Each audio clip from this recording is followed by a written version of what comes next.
All right, thank you for staying with Daybreak. The State of the Nation conversation starts right now. We talk about matters, politics, and everything in between there. Let me introduce my guests one more time, starting from my immediate right, Honorable Daniel Manduku, Member of Parliament, Nyaribari Masaba. Thank you for making time. Thank Franklin Mukwanja, Executive Director, CMD, that is the Center for Multi-Party Democracy. Thank you very much for making time. Joe Halende, Advocate of the High Court. Asante sana for making time. And Willis Otieno, Lawyer and Deputy Party Leader, FINA. Thank you very much for making time. And Willis, I'll start with you. How would you describe the state of the nation this morning? The state of the nation at the moment is perilous. And I say this in light of what is going on. The people of Kenya, at this particular point, are calling for a new governance system that is about the people's agenda. And we are seeing the political class still out of touch with that reality. And as was expected, they are going to start coalescing to deal with this new challenge to their stranglehold on the political space of this country. And it's not surprising that you see Azimio and ODM in particular now being much open to work with Kenya Kwanza and William Ruto. William Ruto, on the other hand, has realized that the Kenya Kwanza template that he was using to govern this country has failed.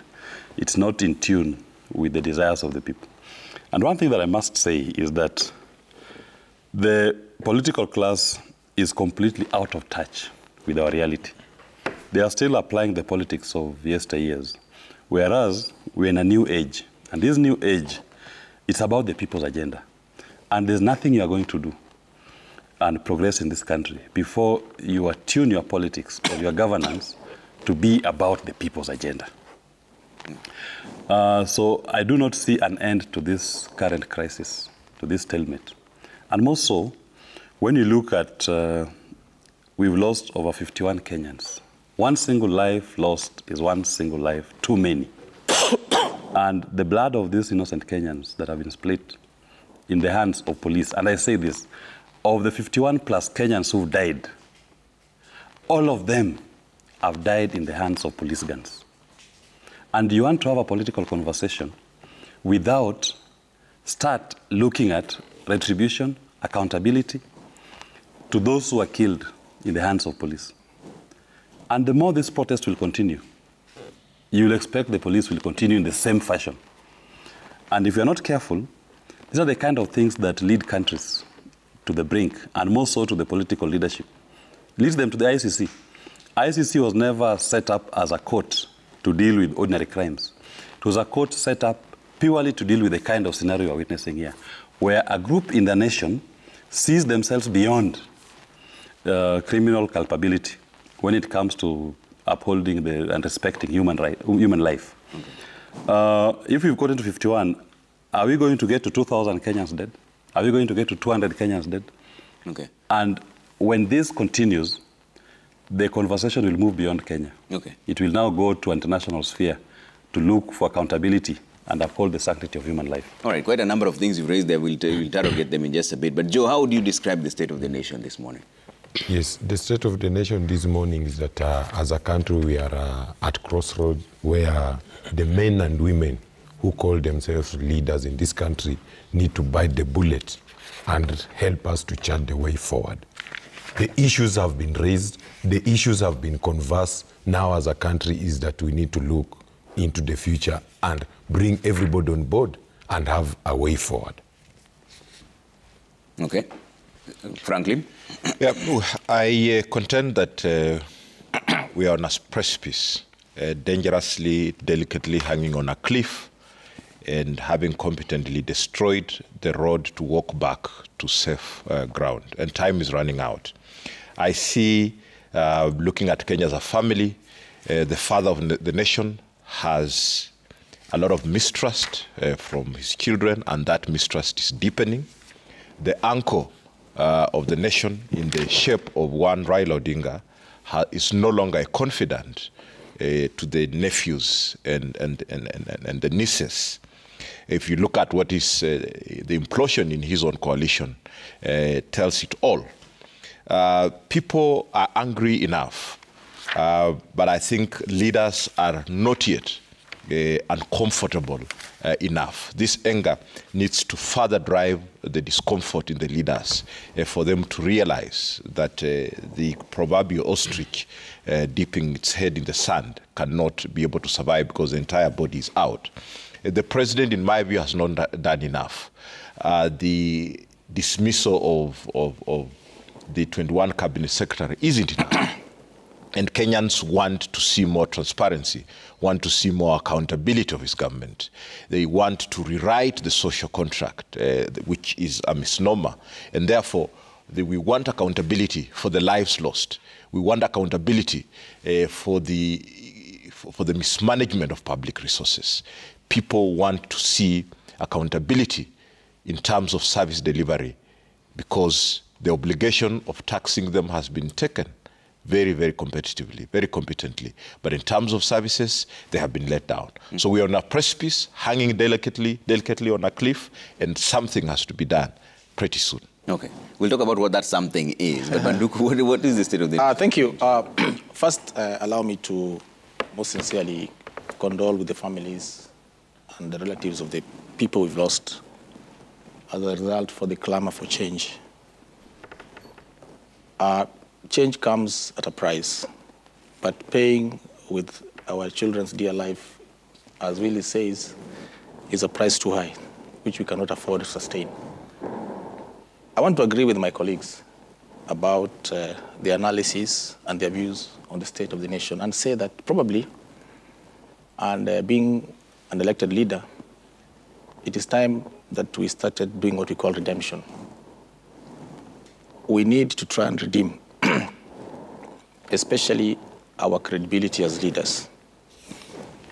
It is both natural and, in fact, it's biblical. And where do we start? The first thing, according to me, is to accept that we've lost public trust as leaders, especially as elected leaders. And I've said it time and again, it is just a matter of time before we realize that we've been burying our heads in the sand, as my friend aptly put it. Why do I say this? Today, the anger is directed at we elected members of parliament. Most of us today cannot visit our constituencies. Most of us cannot walk in our local shopping centers in the villages. In fact, before the cabinet was dismissed, no single minister could walk in any shopping center in the country. In fact, they were not even driving their cars with the flags on. And we need to be philosophical about this. What does that tell you? That the people whom we're supposed to represent or whom we claim to represent no longer have trust in us. And it's a time we must do some serious soul searching. And I've said one way of redeeming ourselves as parliament is to seek for avenues of going for a fresh election. So parliament should be dissolved? That will solve very many problems. Yes, parliament should be dissolved. That is my stand. We are just pretending here, thinking we are popular, thinking we are doing the right thing, hiding behind legal avenues, saying that there's no law for, or there's no avenue for dissolution of parliament. And yet, we have more than 5 areas in the Constitution that can allow us to go home and seek a fresh mandate. That way, we redeem ourselves. It has just happened in the UK. It happened in France a few days ago. And we're just trying to play ping pong with the people of this country. But more than that, and I know we'll come to that, yesterday we went for the ODM parliamentary group meeting. And thereafter we had the Azimio parliamentary group meeting. And I want to tell you, for all intents and purposes, the opposition is dead. Why? Because now we want to work with government. And that is a problem that you saw caused some quote-unquote goons to come and disrupt the Azimio oppressor. So you ask yourself, we are not in government yet. We are in the opposition. We are supposed to check the government. We want to work with the government. then it becomes a bit messy. We don't know whether we're in the opposition or in government. That's a problem. So first of all, you're confirming that there were two different meetings. There were two different meetings with two different resolutions. Two different resolutions. Yes, because I sat in both. What did ODM agree on? ODM, we agreed to work with the government in terms of dialoguing, whatever that means. Okay. What does that mean? You were in that meeting. Dialoguing, does that mean you're going to get some dialoguing obviously means that we are going to bed with government. I mean, I've gone to school and I think I know what that means. Enlighten us. What does that mean? Going to bed. You know what going to bed means? Slices. So does it mean we are going to government? Yes. You're going to government? Yes. So you're going to get some positions? Yes, correct. That is correct. Have you been told how many? You see, when we sat in that meeting, yeah. In politics, there's what you say and there's what you don't say. And what you don't say can be exhibited by your body language. I could see our leaders display some level of discomfort when some of us raised very serious concerns about going to work in government. And the moment it became very hot, they walked out and left us to talk to ourselves. And yet, they had invited us for a meeting. Anyway, fast forward, we go to the Azimio parliamentary group meeting, and the story is different. The other partners had already come up with their own resolutions, which were in conflict with ours. And that is why the meeting was disrupted. So the disruption was intentional? Of course, it was intentional. And what we are saying is, then it puts us in a very awkward position. Because as the largest opposition party, we are supposed to lead the way and play the role that the Labour Party just played in the UK in the last couple of years. And now they're in government. But now we seem to be losing that chance too. And that is where these things becomes very murky. And I've always said, and I'll say again, I think we better go back to the electorate and get a very fresh and clear mandate and know whether we're in government or we're in the opposition. And many of us may not make it back, and we'll just be we'll be citizens and watch other people run with this. Okay. That is my view. Okay. That's a very interesting confession. Maybe I should address what Mheshimiwa is saying. Yes.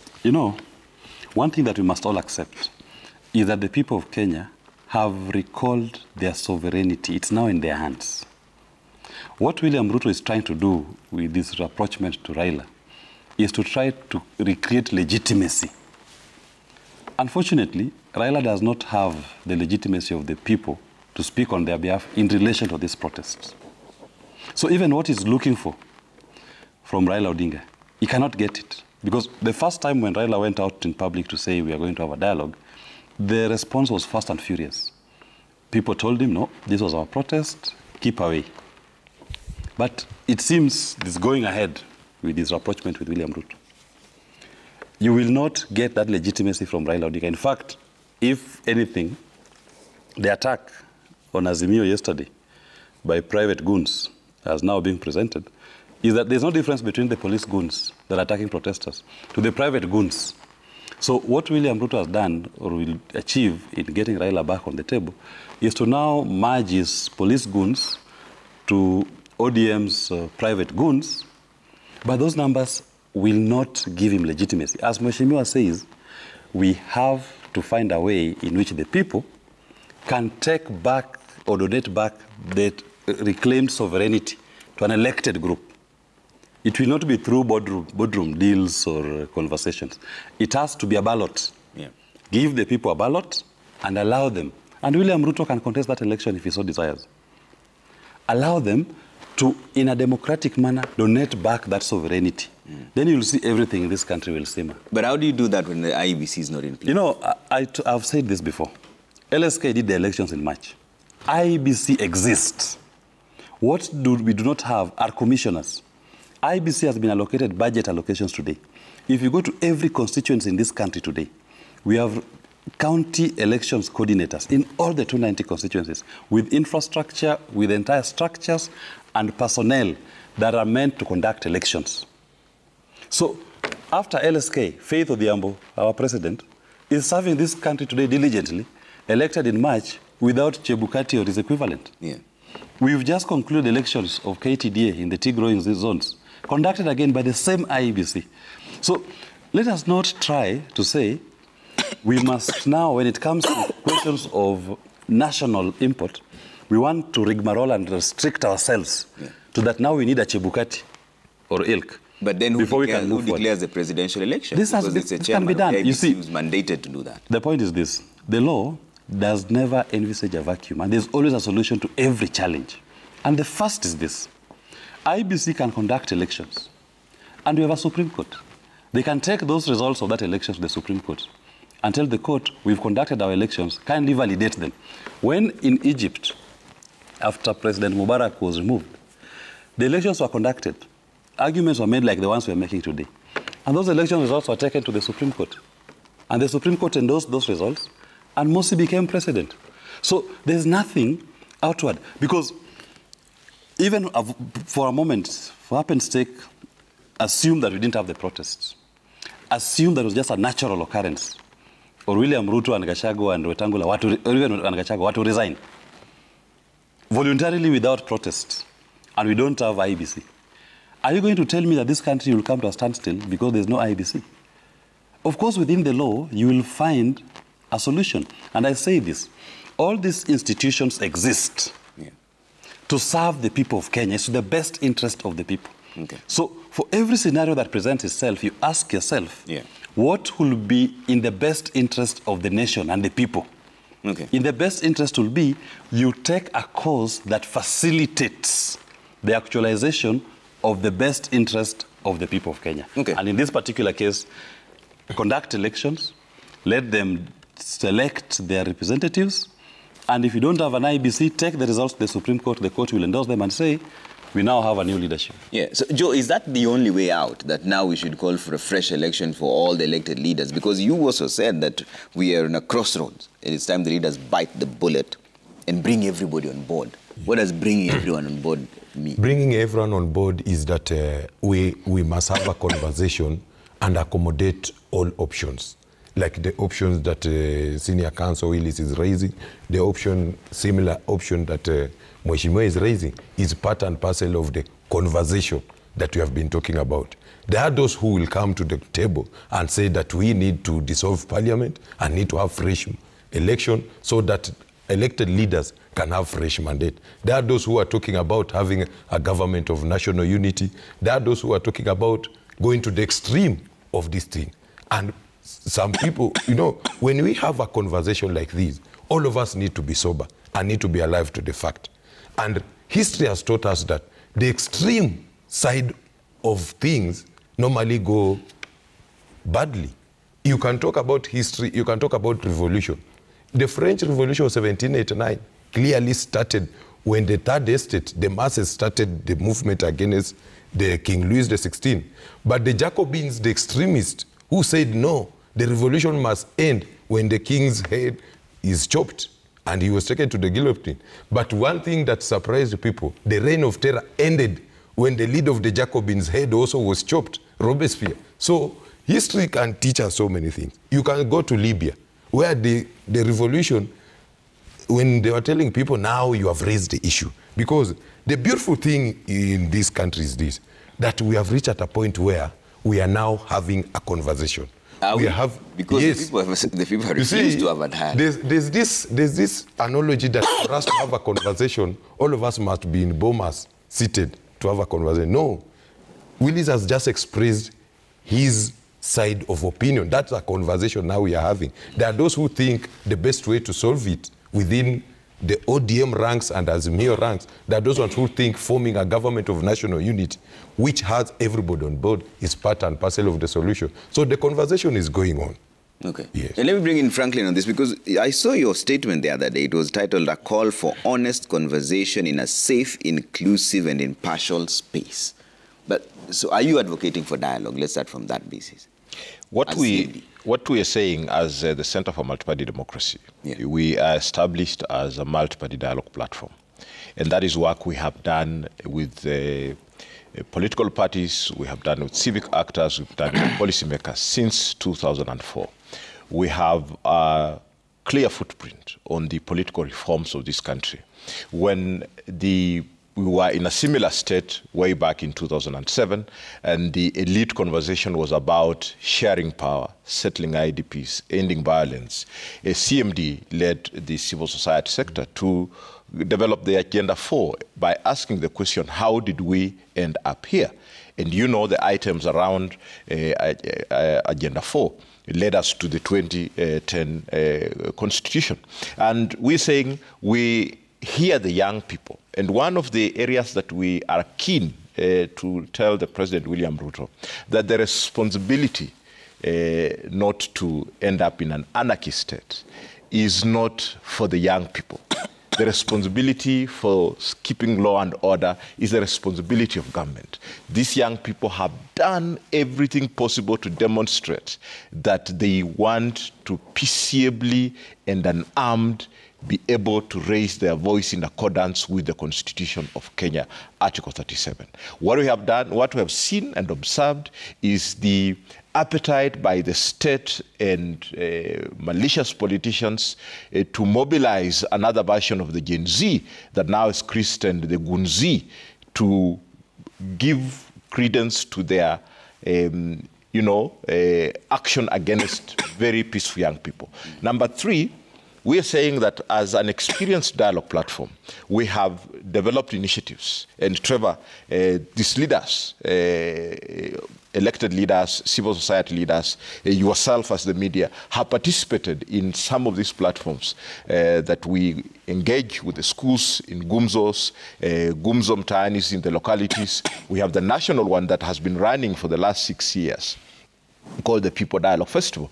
This is a people-centered initiative. So we're telling government and we're telling all these leaders that the mere fact that young people are clear and they're saying they do not want a mere conversation, they do not want a mere dialogue, which is elitist, which is about getting into the boardroom and having young people as part of the menu while they discuss and share their interests. This country can no longer be about conversations can no longer be about settling the interests of the elite, and then we call that dialogue. Yeah. The conversation we're looking for is a people-centered, a people-driven, a conversation that will allow young people to drive, to be able to state their actionable steps, to be able to invite in that space the people that they trust, to be able to have the discussions that we have.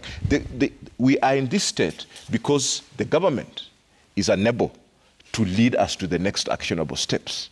President William Ruto thinks by firing 21 CSS, then he's coming up with a solution. But on the other end, we're seeing young people killed and registered in the morgues as killed by accidents. The story of yesterday that happened where a young person was killed in Kitengela, clearly by a bullet, and then registered at City Mortuary as an accident in Juja, tells you why are police going on the streets without identity, masked. All these issues must be in a safe, honest, open conversation. We are saying that the conversation is ongoing. There are institutions, there are initiatives that have been always running. And it's not just about CMD. The religious leaders have the National Dialogue Reference Group. We have the National Mediation Forum and their initiatives. But what young people do not want is to be cornered in a conversation where is an elitist settlement, where the peace or lack of it in this country is determined by how Raila's selfish interests are catered for, how William Ruto retains his selfish interest and the cabal that he won elections with. Okay, Manduku, so is dialogue going to help? Let me tell you, I am of a very different opinion. Okay. And forgive me for that, because history tells us, and especially in this country, right from 1963, Kenyans are very good in doing what we call proposals and documents and reports. In fact, it is commonly said that the Asian tigers developed out of blueprints that were done in Kenya. Because in 1963, we were at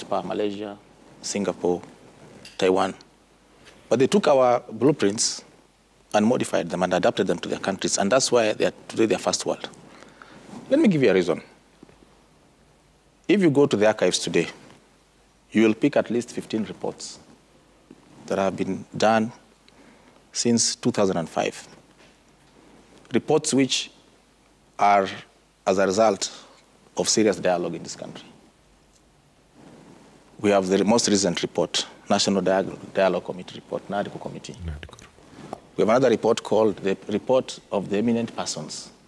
I remember President Mwai Kibaki picking the late Bethel Kiplagat to lead that panel. We have another report called the NEPAD Peer Review Report that was authored by Grasa Machel about Kenya. Very detailed report. Then we have the mother of all reports, 2,200 pages, which I have read, the TJRC. Even if you look at the panel of the people who were in that report, we had people like Dinka and other people from. We have the Waki report. Before that, we had the Kilukumi report on the tribal clashes. We have another report, a more recent one, the Kirigla report, and the agenda for which my friend has aptly talked about. And most recently, we have the BBI. BBI was also a report on the 9 areas. I can guarantee you, even if we sat till the chickens come home, we'll still come up with the same issues in those reports. In fact, if you read the TJRC report, it's in 4 volumes. I have a copy. At the end of every chapter, they give recommendations.